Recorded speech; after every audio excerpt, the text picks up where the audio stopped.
రంగారెడ్డి జిల్లా నందిగామ మండలంలో ఉన్న కన్హా శాంతివనంలో 3 రోజుల పాటు జరగనున్న అంతర్జాతీయ సదస్సును రాష్ట్ర వ్యవసాయ శాఖ మంత్రి నిరంజన్ రెడ్డి ప్రారంభించారు. వాతావరణంలో వస్తున్న మార్పులపై, భూమి ఆరోగ్యంపై ఈ సదస్సు నిర్వహిస్తున్నట్లుగా తెలిపారు. భూమి మీద ఉన్న చెట్లు, జీవరాశుల మనుగడ సాధించాలంటే భూమిని సంరక్షించుకోవాలని, రసాయన ఎరువుల వాడకాన్ని తగ్గించాలని ఆయన తెలిపారు. ఈ సదస్సులో వివిధ దేశాల శాస్త్రవేత్తలు పాల్గొంటున్నారు. వైవిధ్యమైనటువంటి లక్షలాది కోట్లాది సూక్ష్మజీవులు కానీ, కీటకాలు కానీ, పక్షులు కానీ, జంతువులు కానీ, మనుషులు కానీ, మొత్తం ప్రాణికోటి కానీ, వృక్షాలు కానీ, ఇవన్నీ కూడా భవిష్యత్తు మనుగడ సాగించాలంటే ఈ భూమిని సంరక్షించుకోవడం, ధరిత్రిని సంరక్షించుకోవడం అనేటువంటిది వాళ్ళ మానవాళి కర్తవ్యం.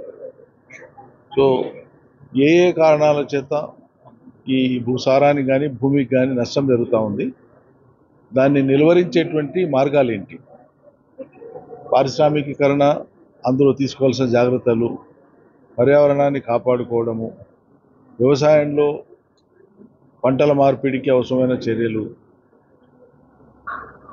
రసాయనిక ఎరువుల వాడకాన్ని తగ్గించడము, క్రిమిసంహారక రసాయనిక మందుల్ని తగ్గించడము, భూమిలో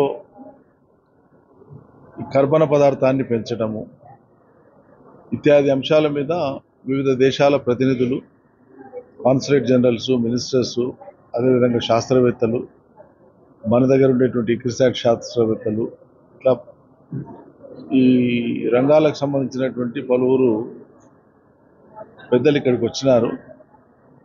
ప్రావీణ్యం సంతరించుకున్నటువంటి పెద్దలు, శాస్త్రవేత్తలు అందరూ ఉన్నారు. చాలా గంభీరమైనటువంటి అంశాలు ఇవన్నీ కూడా. భవిష్యత్తు మానవాళి, భవిష్యత్తు ప్రాణికోటి బతికి పట్టగట్టాలంటే, ఈ గ్రహాన్ని కాపాడాలంటే, ఈ గ్రహం కాపాడబడితే కదా జీవజాతులు ఉండేది మొదలు.